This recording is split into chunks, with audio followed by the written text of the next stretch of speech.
Okay, we are ready for part 2 of your quadratic formula notes. So here's the quadratic formula again in case you need to practice your singing. Don't worry, I'll be singing it again too. We are ready for example 3 if you're looking at the worksheet. So let's just write this down in your notebook. It is 2x squared plus x equals 5. And remember that before you can get your A, B, and C term, this equation has to be in standard form. So you're going to want to rearrange it. So we need to minus that 5 over to here. And so then it will be equal to 0, and then you'll be good to go. So it is 2x squared plus x minus 5 equals 0. And now that we have it equal to 0, you can actually come over here and write down what is A, what is B, and what is C, because you're going to have to know those in order to plug it into the formula. So your A term is in front of x squared, so that's 2. Your B term is in front of x, so that's the hidden invisible 1. And your C term is the constant, so that is negative 5.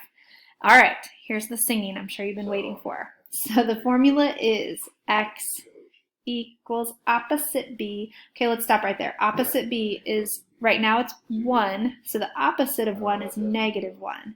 So x equals opposite B plus or minus the square root of B squared minus 4AC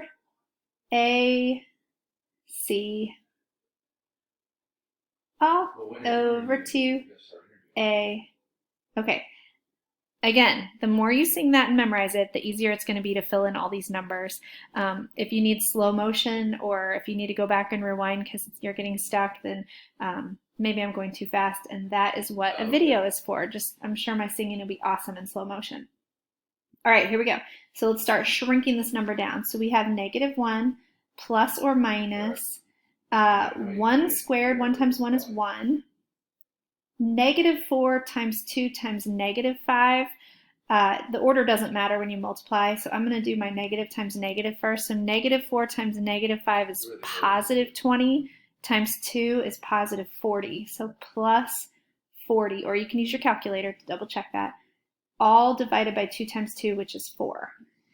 Okay, let's go one step further. Negative 1 plus or minus the square root of 1 plus 40 is 41. Divided by 4. Okay, I talked a little bit on the last video about the discriminant. That's the part that's under the square root part, 41. If you took the square root of 41, I'm not sure if you know this or not, but it is not a perfect square. It comes out to be some long irrational number. And for this reason, this is why the quadratic formula is so important, because we would not have been able to factor this. There's nothing that would have worked to get the square root of 41. So we are going to use our calculator. So I hope you guys have your calculator. And we are going to put 41, and we're going to put the square root of 41 in there. Square root, there it is. Okay, here's your long, weird, irrational number that represents the square root of 41. So when we branch off these two problems into negative 1 plus the square root of 41, I want us to just round this number. So usually in Algebra 2, they go 4 places out. So let's stop after the 1. Let's call it 6.4031, and we'll just know that we're rounding it. So 6.4031 is about what we're going to use for square root of 41. This whole thing is divided by 4. And then the other one is going to be negative 1 minus 6.4031 divided by 4. And don't forget, the reason we're doing that is because when you use the quadratic formula, you've got plus or minus. So one of them we need to do this problem using a plus, and one of them we need to do this problem using a minus. All right, and then we have to just use our calculator to do both of these, because I know I can't do that in my head. So here's what we have. In your calculator, you are going to do negative 1, I'm doing this one first, plus 6.4031 equals, and then I'm going to go ahead and divide it by 4 to get our final answer here. And that is about, we'll call it about 1.35. So this is the symbol for about 1.35. It means we rounded it. And let's do the other one.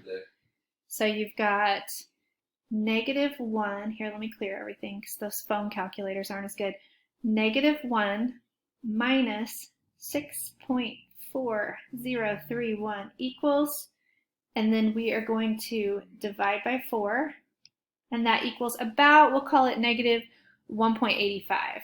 So about 1.85. All right, so remember what we're doing here. If this is a parabola, this is 1, this is 2, this parabola is really, really, really, really skinny in here. It's going to hit your x-axis at about 1.35 and at about 1.85. So this would be a terrible problem to have factored. So if I came up here and I said, yeah, we're going to go ahead and factor this, and we're going to do the X method, the diamond method, and we're going to do all this, you would not have come up with any answer. This is not factorable. And the reason that we learn the entire quadratic formula and sing the song is because there is a parabola that works for this, but it doesn't come out nice and neat when you factor it. So that is why we use the quadratic formula.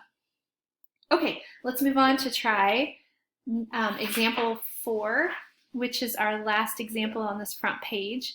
So example 4, I'm just going to turn the page and get a new one. So example 4 is x squared equals 2x minus 5. Okay, again, remember it has to be in standard form. So I gotta move the 2x and move the 5 to the other side to make it equal to 0. So this is going to end up being x squared minus 2x plus 5 equals 0. And once you have that in standard form, you can go ahead and off to the side write down what your A term is, what your B term is, and what your C term is, so we can start to use the quadratic formula. So A is a hidden invisible 1 over here, B is -2, and C is 5. All right, get ready to sing. I'm sure you love this part. X equals opposite B, so opposite B is +2 this time, plus or minus the square root of B squared minus 4AC all over 2A. Okay, so I think I got all that right. Again, pause it, rewind it, figure it out. Make sure you guys are making sense of this formula. Okay, so 2 plus or minus the square root of -2 squared is -2 times -2, which is +4. -4 times 1 times 5 is -20, I believe. Use your calculator if you're not sure. 2 times 1 is 2. Okay, let's go a step further. 2 plus or minus 4 minus 20 is -16 divided by 2. Okay, here's where I want you guys to be sure you understand this. We need to look at the discriminant. Remember, I keep mentioning the discriminant, and the reason it's important is right here. Discriminant, sorry. If the discriminant is negative, let's take a look at that. What that means is if it's a square root and it equals a negative number, let's think about that. What number times itself equals a negative number? Okay, it has to be a number times itself. So like 2 times 2 or -4 times -4. What two numbers can you multiply by itself times itself and it will equal a negative? I hope you said nothing. It's impossible because a positive times a positive is a positive and a negative times a negative is also a positive. So there's nothing you can multiply by itself that will give you a negative answer. So when you see a negative under the square root, under the radical symbol, if the discriminant, if this number, once you simplify it, is negative, you're done. You can stop right there because that will be a no solution. If it is a negative discriminant, you will have no solution. And let's go back to remembering what that looks like on the graph. You can draw a parabola that has no solution. The solutions are what touches the x-axis. So what type of parabola would it look like if it had no solution? I hope you remembered it was either where the vertex is above the x-axis or below. So if you remember that, this is what a no solution parabola looks like. Okay, so now that you know kind of what the discriminant is and why it's important, let's go on to the last page of your notes. I've only got a couple minutes left here, but that's perfect. The discriminant is just the part that's under the radical. It's under the square root. It's the b squared minus 4ac. It's all that. So the discriminant is b squared minus 4ac. So if the b squared minus 4ac is greater than 0, so if it's like, if the discriminant is 100, whatever, then the square root of 100 is 10, but there's only one answer. So if that is how it is, it will only hit at one spot. Actually, you know what? Let's just go ahead and go on to your bottom 3 and see if we can figure this out. Find the discriminant of a. So this is 5x squared. Let's write this down in your notes. 5x squared plus 10x plus 5 equals 0. Let's just do the b squared minus 4ac part, because that's the discriminant. So b squared would be 10 squared minus 4 times a times c. I think I did that right. That's 100 minus 4 times 5 is 20 times 5, 20, 40, 60, 80, 100. 100 minus 100. Actually, this is the example I was trying to do a minute ago, so it's perfect. If the discriminant is exactly 0, if when you square root it, a number minus itself is 0, that means that there is going to be exactly one solution. It's going to hit at exactly one spot. So if the discriminant is 0, there's one solution. All right, let's try this one. X squared minus 6x plus 10 equals 0. Okay, b squared minus 4ac. b squared is negative 6 squared minus 4ac. All right, let's try this one. Negative 6 squared is 36 minus 4 times 1 times 10 is 40. 36 minus 40 is a negative number. So you should stop right there, and you should know that this one is going to be no solution. Okay, so this one up here was one solution. This one here is no solution. And let's see if we have time to do the very last one real quick. It is x squared minus 6x plus 8 equals 0. All right, real quick. b squared minus 4ac. Okay, negative 6 squared is positive 36 minus 4 times 1 times 8 is 32. 36 minus 32 is 34.